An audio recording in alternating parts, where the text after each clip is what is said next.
ধর তোর ফিজা স্যার এক পক্ষ আর আসান খা ভাসান খা এক পক্ষ, তুই কোন পক্ষ নিবি? নিশ্চয় নিশ্চয় ফিজা স্যারের পক্ষে, এ তো ভুলাই লাগে না। তালি পরে রেডি হয়ে থাকিস, একটা ডেঞ্জারাস ফাইটের দরকার হতে পারে। ফিজা স্যার যেটা নেতৃত্ব দিবে। মামা তুমি আজ কত দূরে মামা, বিয়ে করে নতুন বউ পায়ে আমাদের পুরো ভুলে গেলে, একটা খবর পর্যন্ত দিচ্ছ না। এদিকে তোমার গোলে ওই আমাদের আম্মি হুজুর তোমার পথ পানে চেয়ে বসে আছে। যাই হোক, যে কারণে তোমার স্মরণ করেছি মামা, আমারও বিয়ের দিনক্ষণ ঠিক হওয়ার ভাব শুরু হয়েছে, বুঝলে মামা। নকশির প্রেমেরই জয় হলো। সে আমারে আয়না মহলের রাস্তা থেকে টাইনি এনে নকশিকাতার মাঠে হাজির করাচ্ছে। যাক মামা, তুমি দোয়া করে মামা, শেষমেশ যেন নকশিরে নিয়ে সুখী হই, দোয়া করো মামা। তোফা ভাই, তোফা ভাই, ভেতরে আসতে পারি? আয়নার কণ্ঠ মনে হচ্ছে। হ্যাঁ, এত রাত্রি আয়না, এ কিসি লাগানো? হ্যাঁ, আইসো আয়না। আরে কি ব্যাপার আয়না, তুমি এত রাত্রি কি জরুরি কিছু নাকি? জি, জরুরি কথা। আপনি কার সাথে কথা বলতেছিলেন? ও না, মানে ওই মামা চলে যাওয়ার পর থেকে না খুব লোনলি ফিল হয়, তাই এই মামার ছবির সাথে কথা বলতেছিলাম। গ্রামে আপনার এত গানের সাথে থাকতে আপনি লোনলি ফিল করেন? আমাকে বললেই তো আপনারা গান শেখানোতে ব্যস্ত রাখতে পারতাম। না, তোমাদের পরীক্ষা ছিল না, আর তাছাড়া সবাই কি সব একাকিত্ব ঘুচাতে পারে? যাই হোক, তুমি কি জন্য এসে বললো, কি জরুরি কাজ?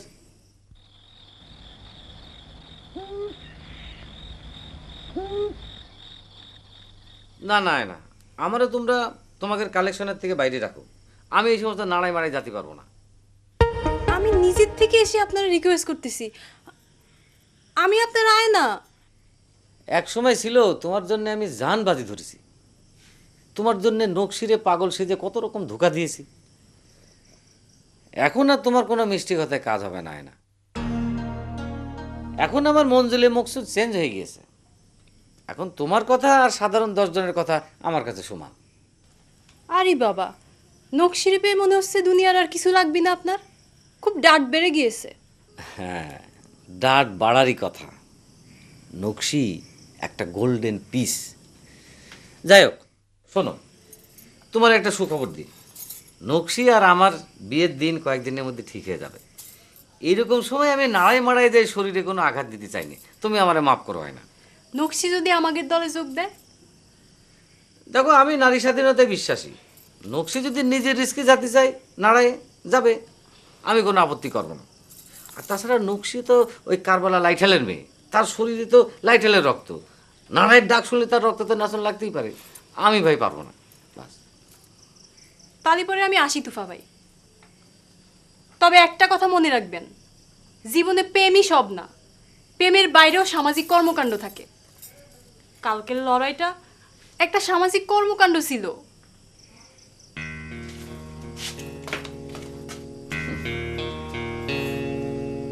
দেখেছো মামা, তার জন্য যখন আমি উতলা ছিলাম, সে আমারে কোনো খোঁজই নিত না, পাত্তাই দিত না। আর এখন সে আমারে সামাজিক কর্মকাণ্ডে ইনভাইট করে গেল। ও গো মামা, দয়াল মামা, ভবের কারিগর, আসবে তুমি কবে মামা হানিমুনের পর? রাতের বেলা তুই আমাদের বাড়িতে কি মনে করে বলতো না? কি মনে করে আবার? পরীক্ষা শেষ, পাড়া বেড়াচ্ছি। ও না, মানে রাতের বেলা তুই তো কখনো পাড়া বেড়াতে আসিস না, তাই জিজ্ঞেস করলাম। তুই এবার কিছু মনে করিস না যেন। কিছু মনে করবো কেন? তুই তো আমার বন্ধুর মতোই, আমরা একসাথে ইন্টার দিলাম না? সেটা অবশ্য ঠিক, তারপরও মনে কর তোর মধ্যে যদি কোনো উদ্দেশ্য থাকে তুই বলে দিতে পারিস। না, কারণ কিছু না। ধর তোর ফিজা স্যার এক পক্ষ আর আসান খা ভাসান খা এক পক্ষ, তুই কোন পক্ষ নিবি? নিশ্চয় নিশ্চয় ফিজা স্যারের পক্ষে, এ তো ভুলাই লাগে না। তালি পরে রেডি হয়ে থাকিস, একটা ডেঞ্জারাস ফাইটের দরকার হতে পারে। ফিজা স্যার যেটা নেতৃত্ব দিবে।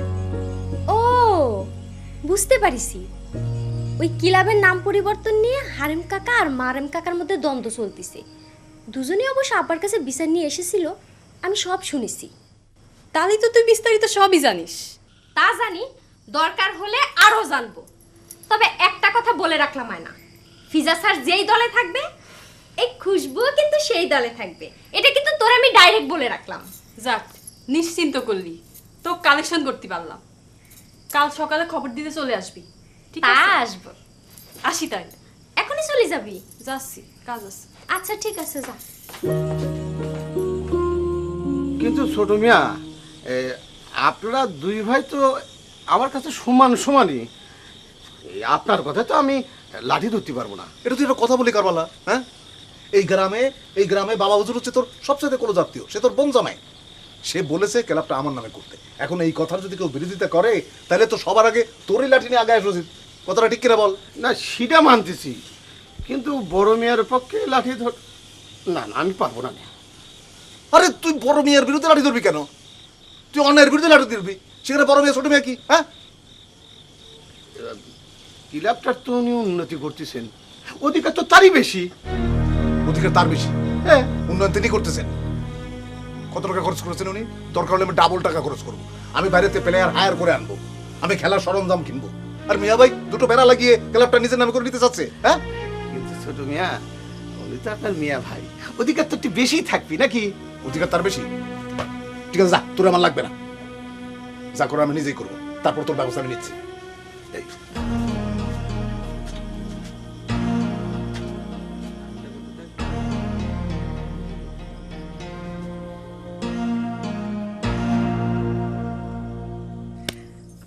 আমি হলাম কারবালা নাইঠালের মেয়ে। নাটানাটির কথা শুনলে পারে এমনিতেই আমার বিরাটের মধ্যে খুল্লি দিয়ে ওঠে।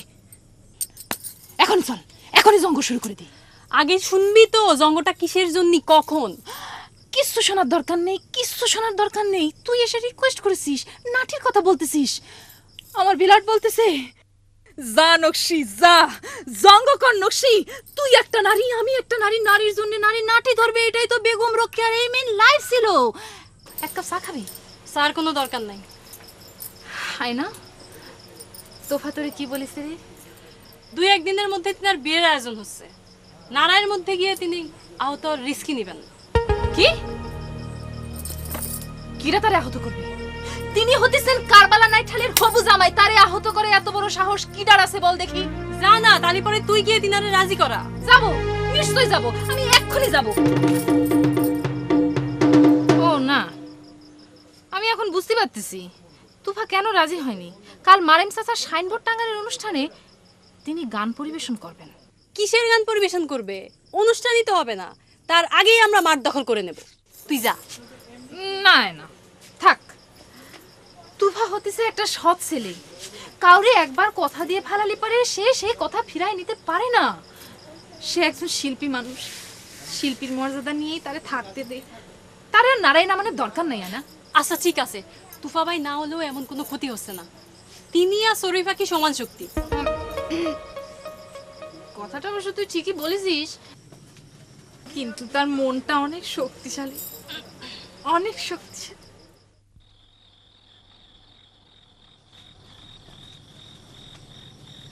তুই এখানে বসে আছিস কেন? তোকে না বললাম চলে যেতে, তোকে আমার লাগবে না?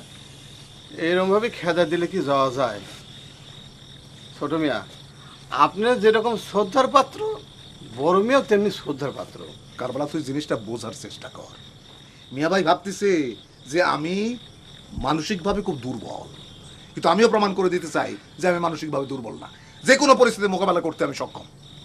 আচ্ছা শোন, তুই তো একসময় টাকার বিনিময়ে শহর দখলের জন্য জং করেছিস না? এখন ক্লাব দখল করার জন্য জং করবি, যত টাকা লাগে আমি তোকে দেবো।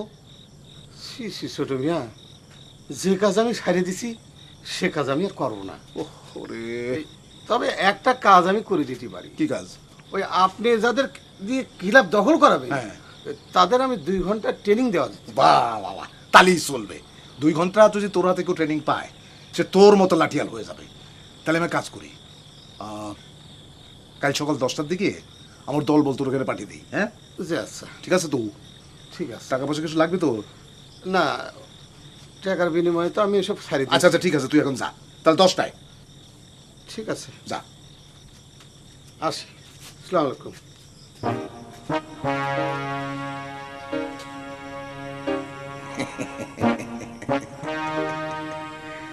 কি লাভ, এইবার বুঝবে মজা।